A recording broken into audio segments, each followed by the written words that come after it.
Assalamualaikum warahmatullahi wabarakatuh. Kembali lagi dengan saya, Vena, yang akan menemani malam kesendirian. Sebelum masuk ceritanya, tarik selimutmu, matikan lampu kamarmu. Mari kita simak ceritanya. Putri kembali tertawa melihat wajah tegang teman-temannya. Siwi masih memeluk bantal erat-erat, sementara Fanya dan Fernie hanya bisa mendengus kesal. Astaga, lo tuh hobi banget bikin kita parno, ya? Fanya mencibir, meneguk minumannya. Putri terkikik. Ya ampun, tadi mukanya Siwi lucu banget sumpah. Udah putih, pucat, matanya mau copot. Siwi merengut. Gue benci banget sama lo, Put. Fernie menyeringai. Tapi jujur sih, cerita lo lumayan serem. Fanya mengangkat alis. Lumayan? Ah, menurut gue kurang serem. Ia melirik Siwi sambil menahan tawa. Kurang horor, ya, why? Siwi melotot. Lo berdua mau gue ceburin ke kolam? Mereka tertawa bersama, suasana sedikit mencair. Putri mengangkat tangannya.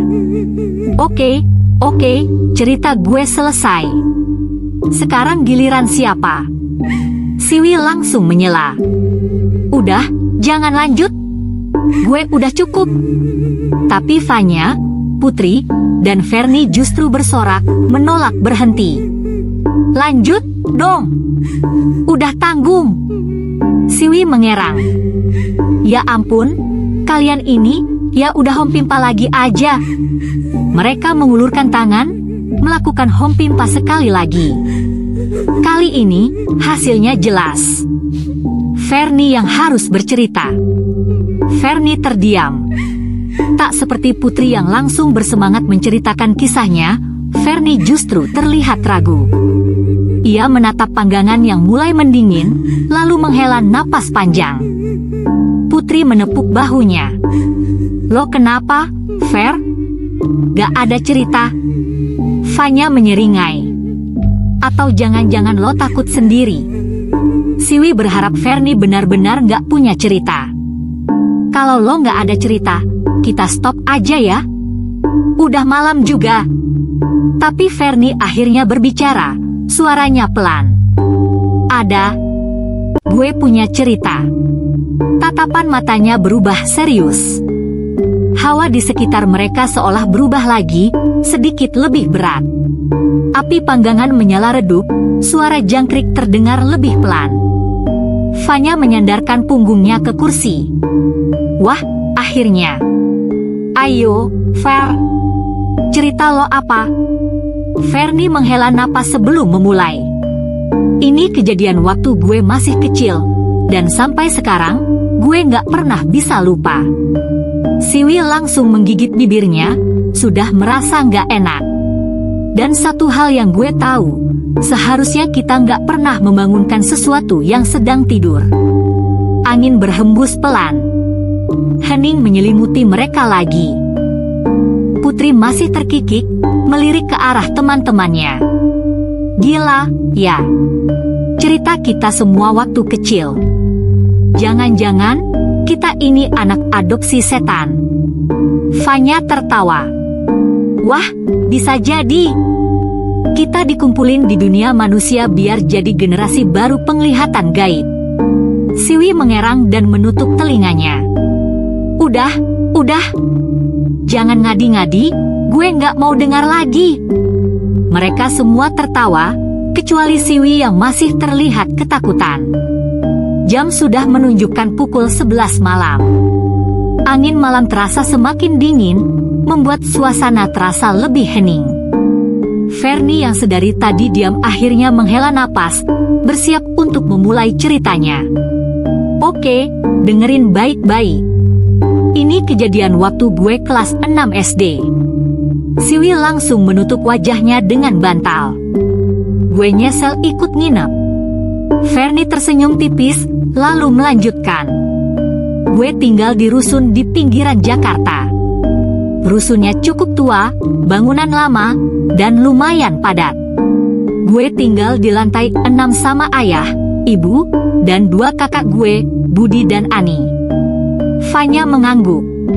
Oke, terus? Setiap pagi, gue dan kakak-kakak gue pergi sekolah.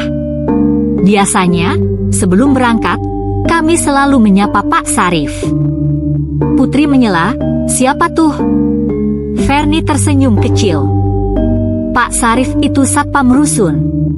Orangnya baik, kocak, suka bercanda sama anak-anak kecil. Dia sering ngasih permen ke gue kalau gue lewat pos satpam. Siwi sedikit lega. Oke, so far masih normal, nggak ada yang serem. Fernie melirik ke Siwi dengan ekspresi serius. Tunggu aja. Siwi langsung meringkuk lagi. Nah, suatu hari, ada kejadian yang bikin suasana rusun jadi agak aneh. Malam sebelumnya, ada bapak-bapak yang meninggal di lantai 7. Katanya, dia udah lama sakit keras dan tinggal sendirian. Jenazahnya baru ditemukan keesokan harinya oleh tetangga yang curiga karena bau busuk mulai tercium dari kamarnya. Putri mengangguk pelan. Oke, makin mencekam. Fernie menghela napas. Gara-gara kejadian itu, beberapa hari setelahnya, suasana rusun jadi agak serem. Banyak orang bilang mereka sering dengar suara orang batuk di lorong lantai 7, padahal nggak ada siapa-siapa. Ada juga yang bilang suka lihat bayangan di jendela kamar kosong tempat si bapak itu dulu tinggal. Siwi bergidik. Kenapa selalu ada urban legend kayak gitu setiap ada orang meninggal? Fanya mengangguk. Ya, wajar sih. Orang kalau udah takut, pasti mulai berimajinasi macem-macem. Fernie menggeleng. Bukan imajinasi. Karena beberapa hari setelah bapak itu meninggal, gue mengalami sesuatu yang... Ia terdiam sejenak, lalu melanjutkan, gak bisa gue jelasin sampai sekarang. Hening sejenak. Putri mencondongkan tubuhnya ke depan. Lo ngalamin apa? Fernie menarik napas dalam sebelum melanjutkan. Malam itu, gue baru selesai belajar. Kakak-kakak gue udah tidur duluan. Ayah dan ibu juga udah masuk kamar. Gue ke dapur buat minum sebelum tidur. Pas gue lewat ruang tengah, gue sempat ngelirik ke arah balkon. Balkon rusun itu nggak besar, tapi cukup buat jemur baju. Siwi mengernyit. Terus, gue lihat sesuatu berdiri di sana. Hening. Fanya menyipitkan mata. Sesuatu. Fernie mengangguk. Ada seseorang berdiri di balkon, membelakangi gue. Dia tinggi, kurus, dan pakai baju putih lusuh. Rambutnya berantakan. Gue pikir itu kakak gue, Budi, jadi gue panggil dia. Budi, lo ngapain di luar? Tapi dia nggak jawab. Siwi mulai menggigiti kukunya. Gue jalan mendekat. Gue ulang lagi panggilannya. Budi, lo lagi apa sih? Sampai gue sadar. Kamar Budi ada di seberang. Dan gue tadi lihat dia tidur di kasur. Suasana kembali hening. Angin malam berhembus sedikit lebih kencang. Putri menegakkan tubuhnya. Jadi, itu bukan kakak lo? Fernie mengangguk pelan. Bukan. Fanya menelan ludah. Terus lo gimana? Gue masih berdiri di situ, bingung. Sosok itu tetap diam di balkon, punggungnya menghadap gue. Tapi kemudian, perlahan-lahan, kepalanya mulai menoleh. Siwi langsung menutup wajahnya dengan bantal lagi. Udah. Gue gak mau lanjut. Tapi Fanya dan Putri malah semakin tertarik. Terus. Fernie menatap mereka dengan mata serius. Kepalanya berputar, bukan kayak orang normal yang menoleh. Tapi berputar penuh, sampai wajahnya menghadap gue. Tapi tubuhnya tetap membelakangi gue. Siwi menggigil. Kenapa sih harus yang kayak gitu? Fanya bergidik. Dan wajahnya, Fernie menghela napas. Matanya hitam legam. Mulutnya sobek sampai ke pipi, kayak senyum yang dipaksa lebar. Putri menggigit bibir. Ya Tuhan. Dan dia mulai bergerak. Tangannya yang panjang dan kurus mulai merangkak naik ke pagar balkon. Seakan siap masuk ke dalam rumah gue. Siwi menutup telinganya. Gue nyerah, gue gak mau lanjut. Fanya mengerutkan dahi. Lo kabur. Fernie mengangguk. Gue langsung lari ke kamar, selimutan, dan gak berani keluar sampai pagi. Putri menggeleng-geleng. Gila, Fer. Dan lo gak cerita ke keluarga lo? Fernie menggeleng. Fernie menghela napas. Dengar, kejadian yang gue ceritain tadi itu bukan kejadian paling epik yang pernah gue alami. Siwi mendongak sedikit. Maksud lo, ada yang lebih parah dari itu? Fernie mengangguk. Ada. Teman-temannya langsung terdiam. Fernie melanjutkan, itu terjadi siang hari, waktu gue masih kecil. Gue lagi main-main di lapangan rusun bareng teman-teman gue. Cuacanya panas banget waktu itu. Fanya mengangguk, masih memperhatikan. Oke, terus? Fernie menarik napas. Hari itu, ada proyek pembangunan rusun baru di sebelah gedung tempat gue tinggal. Banyak alat berat, suara mesin bor, dan pekerja proyek yang lalu lalang. Siwi mulai gelisah. Oke, gue nggak suka arah cerita ini. Fernie mengabaikan dan melanjutkan, Pak Sarif juga ada di sana. Dia sempat nyapa gue dan teman-teman, seperti biasa, sambil bercanda. Putri mengangguk. Lalu tiba-tiba, Fernie menelan ludah. Ada suara gemuruh keras dari atas proyek. Siwi semakin menegang. Fer, jangan bilang. Sebuah besi panjang dan tajam jatuh dari atas gedung proyek. Hening. Fanya menggigit bibir. Dan di bawahnya ada Pak Sarif. Siwi langsung menutup wajahnya dengan bantal. Fernie melanjutkan dengan suara lebih lirih. Gue lihat semuanya. Gue lihat dengan mata kepala sendiri bagaimana besi itu jatuh begitu cepat, dan dalam sekejap, besi itu memenggal kepala Pak Sarif. 3 temannya langsung menegang. Fanya mengerjap. Tunggu, lo beneran lihat itu? Fernie mengangguk pelan. Gue berdiri gak jauh dari tempat kejadian. Gue bisa lihat jelas, kepala Pak Sarif langsung terpisah dari tubuhnya. Darah muncrat kemana-mana. Badannya masih berdiri selama beberapa detik sebelum akhirnya jatuh ke tanah. Siwi mulai menangis tanpa suara. Gue kenapa masih di sini? Putri menelan ludah. Orang-orang di sana gimana? Fernie menghela napas. Rusuh. Kacai. Orang-orang teriak, pekerja proyek langsung turun buat melihat kejadian itu. Gue dan teman-teman gue langsung menangis histeris. Itu pertama kalinya gue lihat orang mati dengan cara sebrutal itu. Siwi langsung berdiri. Oke, stop. Gue nyerah, gue gak mau lanjut dengar lagi. Fanya masih terpaku, mencerna apa yang baru saja ia dengar. Dan, terus, Fernie diam sebentar sebelum menambahkan, sejak kejadian itu, ada sesuatu yang berubah di rusun gue. Putri mengerutkan kening. Berubah gimana?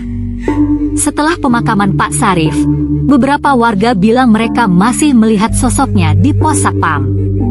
Siwi langsung jatuh terduduk. Kenapa sih harus begitu? Fernie melanjutkan dengan suara lebih pelan. Beberapa anak kecil bilang mereka masih dipanggil dan disapa oleh seseorang yang mirip Pak Sarif. Putri menggigit bibirnya.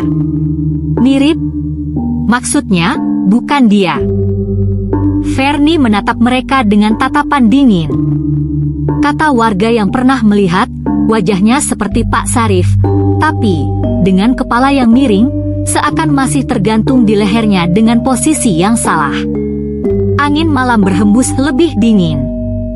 Siwi langsung menarik selimut. Gue nggak mau denger lagi, sumpah.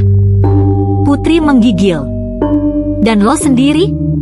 Lo pernah lihat lagi sosoknya? Fernie diam. Fernie meneguk ludahnya, lalu mengusap lengannya sendiri yang mulai merinding. Dulu, waktu Pak Sarif masih hidup, dia punya kebiasaan yang semua warga rusun tahu.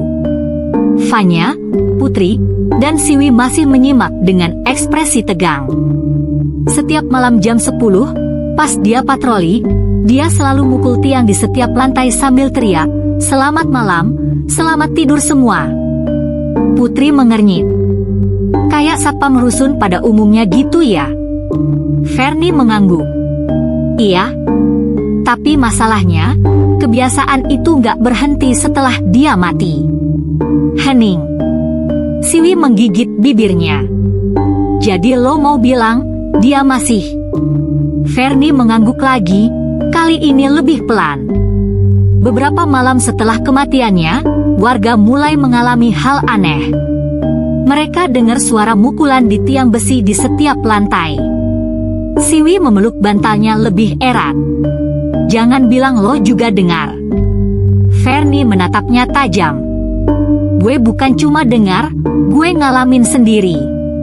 Mereka semua terdiam. Malam itu gue lagi di kamar, sekitar jam 10:30. Gue belum tidur karena masih belajar buat ujian sekolah. Siwi mengerutkan kening. Oke, kenapa tiba-tiba jadi makin gak enak nih perasaan gue? Fernie melanjutkan. Awalnya gue pikir itu suara orang biasa, mungkin ada yang iseng. Tapi pas gue denger lebih jelas, suara itu datang dari lantai bawah, naik perlahan ke lantai-lantai atas. Putri menelan ludah. Berarti itu. Fernie mengangguk. Itu suara besi dipukul, seperti kebiasaan Pak Sarif saat patroli. Siwi langsung bangkit berdiri. Oke, enggak. Gue nyerah. Udah cukup sampai di sini. Fanya menahan tawa kecil. Tenang, Wai. Gue juga takut tapi penasaran. Fernie melanjutkan, kali ini suaranya lebih pelan. Ketika suara itu sampai di lantai 6, lantai tempat gue tinggal, gue bisa dengar dengan jelas suara Pak Sarif. Putri menelan ludah. Dia ngomong apa? Fernie menatap mereka satu persatu sebelum berbisik, "Selamat malam, selamat tidur semua." Siwi langsung menjerit kecil dan memeluk Putri. Putri menggigit bibirnya. Dan lo yakin itu bukan warga lain? Fernie menggeleng pelan. Nggak ada yang berani keluar jam segitu, apalagi setelah kejadian kematiannya. Fanya masih berpikir. Terus, ada yang lihat langsung nggak? Kayak, ada warga yang lihat sosoknya. Fernie menarik napas dalam. Ada. Semua langsung menegang. Fernie melanjutkan, malam berikutnya, seorang bapak yang tinggal di lantai 3 nggak bisa tidur. Dia duduk di balkon sambil ngerokok. Terus dia lihat ada bayangan hitam di ujung lorong. Putri merapat ke Siwi. Jangan-jangan. Fernie mengangguk. Itu Pak Sarif. Berdiri dengan seragamnya, tapi ada yang salah. Siwi gemetar. Apa yang salah? Fernie menelan ludah sebelum melanjutkan. Kepalanya miring. Seperti belum benar-benar menyatu dengan tubuhnya. Siwi langsung terjatuh ke sofa. Ya Allah, gue nggak kuat. Putri ikut merinding. Terus gimana, Fer? Bapak itu ngapain? Fernie menatap mereka dengan wajah serius. Bapak itu langsung buru-buru masuk ke dalam rumahnya dan nutup pintu. Besok paginya, dia cerita ke warga lain, dan ternyata Fanya menyipitkan mata. Ternyata apa? Bukan cuma dia yang melihat Pak Sarif malam itu. 3 warga lain juga mengaku melihatnya berdiri di tempat berbeda. Hening. Siwi mulai gemetar. Gue mau pulang sekarang. Fanya menahan tawa. Tenang dulu, Wai. Lo kan belum dengar endingnya. Fernie tersenyum tipis. Mau tahu yang lebih parah? Putri menggigit bibirnya. Gue takut, tapi penasaran. Fernie menatap mereka semua, lalu berbisik, sampai sekarang, setiap jam 10 malam, masih ada warga yang mengaku mendengar suara itu. Siwi langsung menutup telinganya. Gue gak mau dengar lagi. Fanya tersenyum sambil menggeleng. Gila, Fer. Lo menang cerita paling serem sih. Fernie hanya tersenyum kecil. Ruangan terasa lebih dingin. Lampu di teras rumah Fanya berkelip-kelip, seperti ada gangguan listrik. Siwi sudah meringkuk di sudut sofa, wajahnya penuh ketakutan. Putri masih berusaha berpikir logis, sementara Fanya mencoba bercanda untuk mengurangi ketegangan. Namun, tatapan Fernie tetap tertuju ke jendela yang sedikit terbuka. Fanya akhirnya menelan ludah dan berbisik, Fer, jangan aneh-aneh deh, tadi jendela itu emang ketutup. Fernie mengangguk pelan. Sebelumnya ketutup. Tapi tadi gue lihat, ada sesuatu yang kayak ngintip dari luar. Siwi langsung menjerit kecil dan menarik selimutnya. Gue gak mau dengar lagi. Putri menarik napas dalam. Oke, Fer. Teruskan aja ceritanya. Gue udah kepalang serem, sekalian aja sekalian. Fernie kembali duduk tegak dan melanjutkan. Jadi, setelah kejadian-kejadian aneh itu, warga mulai resah. Setiap malam jam 10, mereka sering mendengar suara besi dipukul-pukul di setiap lantai. Ada yang berani mengintip dari jendela, ada yang langsung sembunyi dalam selimut pura-pura nggak dengar. Siwi berbisik, dan lo sendiri gimana? Fernie menelan ludah. Gue nggak pernah berani ngintip, tapi suatu malam gue terpaksa melihat sesuatu. Fanya menatapnya penuh rasa ingin tahu. Apa yang lo lihat? Fernie diam sejenak sebelum menjawab pelan, Pak Sarif. Siwi langsung memeluk bantalnya lebih erat. Malam itu, gue baru pulang dari rumah teman. Gue naik lift sendirian ke lantai 6. Pas pintu lift kebuka, lorong depan apartemen gue gelap banget, cuma lampu emergency doang yang nyala. Putri menelan ludah. Oke, gue udah bisa nebak arahnya. Fernie menatap mereka serius. Kepalanya nggak ada. Hening. Fanya akhirnya berbisik, gue udah bisa nebak, tapi tetap serem banget. Siwi mulai menangis kecil. Kenapa kita masih ngobrolin ini? Fernie melanjutkan, gue masih diam di tempat, gak bisa gerak. Sosok itu berdiri dengan tubuh tegap, tapi kepalanya gak ada. Tangannya masih megang pentungan besi, seperti pas dia masih hidup. Putri menggigit bibir. Terus, dia ngapain? Fernie menelan ludah. Dia mulai berjalan ke arah gue. Siwi langsung menjerit kecil. Fanya semakin menegang. Dan lo lari. Fernie menggeleng pelan. Gue nggak bisa. Kaki gue kayak kaku. Putri menahan napas. Terus gimana lo bisa selamat? Fernie menghela napas dalam. Pas sosok itu semakin dekat, tiba-tiba ada suara dari belakang gue. Siwi makin panik. Suara apa? Fernie menunduk sebentar, lalu menjawab pelan, suara bapak gue. Dia keluar dari apartemen, teriak, Fernie. Ngapain diem di situ? Fanya mengerutkan kening. Terus, pas lo nengok lagi. Fernie menatap mereka semua dengan ekspresi serius. Sosok itu udah nggak ada. Siwi langsung memeluk Putri. gue mau pulang sekarang. Putri juga ikut merinding. Fer, lo yakin itu bukan halusinasi? Fernie menghela napas. Awalnya gue pikir gitu. Tapi ternyata gue bukan satu-satunya yang pernah lihat dia. Hening. Vanya akhirnya bertanya, maksud lo? Fernie menatap mereka satu persatu. Tetangga gue, yang tinggal di lantai 5, pernah ngalamin kejadian yang lebih parah. Siwi menutup telinganya. Gue gak mau dengar lagi. Putri menahan napas. Apa yang dia alami? Fernie menjawab dengan nada pelan dan dingin. Dia pernah naik lift sendirian, dan di lantai 4, lift itu tiba-tiba berhenti sebentar. Pas pintunya kebuka, dia lihat ada seseorang berdiri di luar. Vanya menelan ludah. Jangan bilang itu. Fernie mengangguk. Iya. Sosok satpam tanpa kepala. Siwi langsung jatuh terduduk di lantai, wajahnya pucat. Tetangga gue langsung tekan tombol, tutup pintu, berkali-kali. Tapi sosok itu tetap diam di depan lift.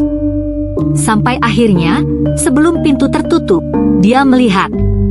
Putri dan Vanya sama-sama menegang. Apa? Sosok itu mengangkat tangannya, seakan memberi hormat. Siwi langsung berlari ke kamar mandi dan mengunci pintu. Vanya menelan ludah. Gue nggak tahu lagi harus bereaksi gimana. Fernie tersenyum kecil. Itu kejadian beberapa tahun lalu. Tapi sampai sekarang, ada yang bilang kalau jam 10 malam, mereka masih bisa dengar suara pentungan besi dipukul-pukul di lorong rusun. Putri dan Vanya hanya diam, menatap Fernie dengan ekspresi ngeri.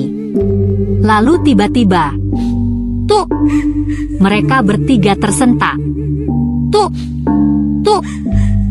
Siwi langsung menjerit dari dalam kamar mandi. Ya Allah, apalagi itu? Vanya langsung melihat keluar jendela. Angin bertiup kencang, tapi tidak ada siapa-siapa di luar. Fernie hanya tersenyum tipis. Mungkin dia penasaran sama cerita kita. Hening. Siwi langsung keluar dari kamar mandi dan berteriak, gue nginep di rumah teman besok, gue gak mau di sini lagi. Vanya menelan ludah, menutup jendela dengan cepat, dan menarik selimut. Malam semakin larut. Namun di kejauhan, samar-samar terdengar suara. Tuh! Tuh! Selamat malam, selamat tidur semua. Siwi masih gemetar, wajahnya pucat. Vanya yang duduk di sampingnya hanya bisa menghela napas sambil sesekali melirik ke arah jendela yang tadi sempat terbuka. Fernie malah tertawa kecil. Siwi, lo lebay banget sih.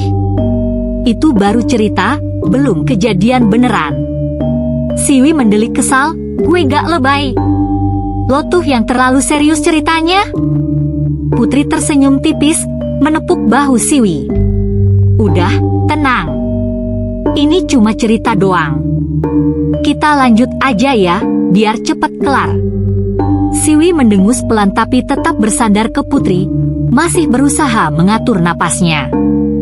Fernie kembali memeluk Siwi sebentar, seperti kakak yang menenangkan adiknya, lalu melanjutkan cerita. Jadi, setelah kejadian di lorong apartemen itu, bukan cuma gue yang ngalamin hal aneh. Warga yang lain juga mulai kena teror. Ada yang ngaku pernah dengar suara langkah berat di tangga darurat, ada yang lihat sosok hitam berdiri di depan pintu apartemen mereka jam 10 malam. Vanya mengangkat alis. Sosok hitam. Fernie mengangguk. Iya. Mereka bilang wujudnya mirip Pak Sarif, pakai seragam satpam, tapi kepalanya nggak ada. Siwi menutup telinga lagi, tapi kali ini Putri dengan cepat menurunkan tangannya. Dengerin aja sekalian, Wai. Udah kejadian, lo harus tahu akhirnya. Siwi hanya bisa mendengus pasrah. Nah, puncak terornya terjadi waktu ada warga yang ngadain ronda malam. Rusun kami sering kemalingan waktu itu, Jadi beberapa bapak-bapak berinisiatif buat jaga bergantian. Putri mengangguk paham, wajar sih, biasanya ada satpam. Tapi kalau satpamnya malah jadi hantu, ya. Fanya menyikut Putri, menahan tawa. Serius, Put? Jangan bercanda.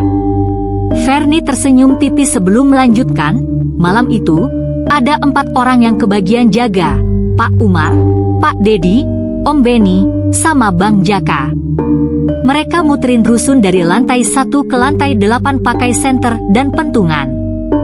Siwi masih memeluk bantal erat-erat, tubuhnya sedikit menggigil.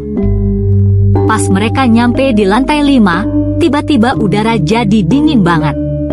Padahal malam itu gak hujan, tapi rasanya kayak ada angin yang nyelip masuk ke tulang. Fanya dan Putri langsung terdiam, fokus mendengar cerita Fernie. Mereka tetap lanjut jalan, sampai akhirnya mereka berhenti di dekat tangga darurat. Soalnya, di situ ada sesuatu yang bikin mereka langsung merinding. Siwi menelan ludah, apa? Ada bayangan berdiri di pojokan, di bawah lampu emergency yang berkedip-kedip. Putri menahan napas. Jangan bilang. Fernie mengangguk pelan. Mereka yakin banget itu Pak Sarif.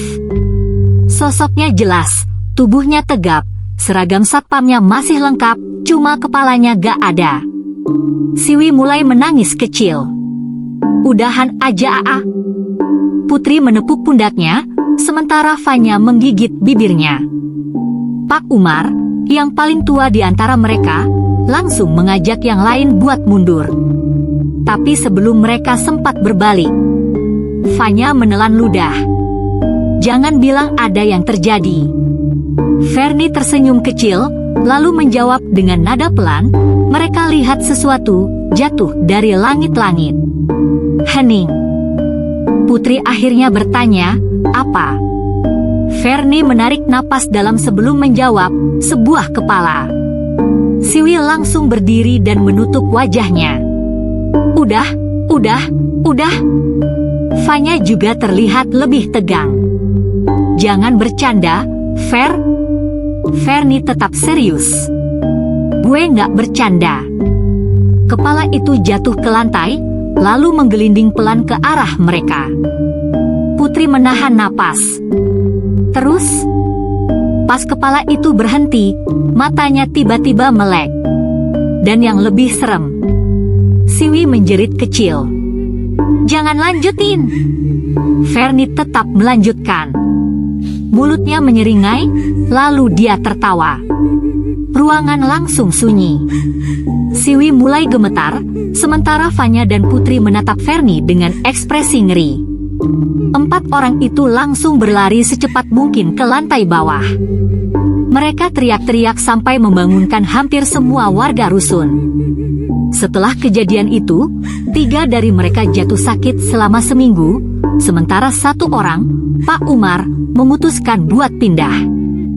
Siwi masih gemetar. Udah tolong, udahan. Putri menghela napas panjang, mencoba menenangkan Siwi. Ya ampun, Fer. Kenapa lo cerita kayak gini malam-malam? Fanya juga ikut mengusap wajahnya. Gue mulai nyesel ngajak cerita horor.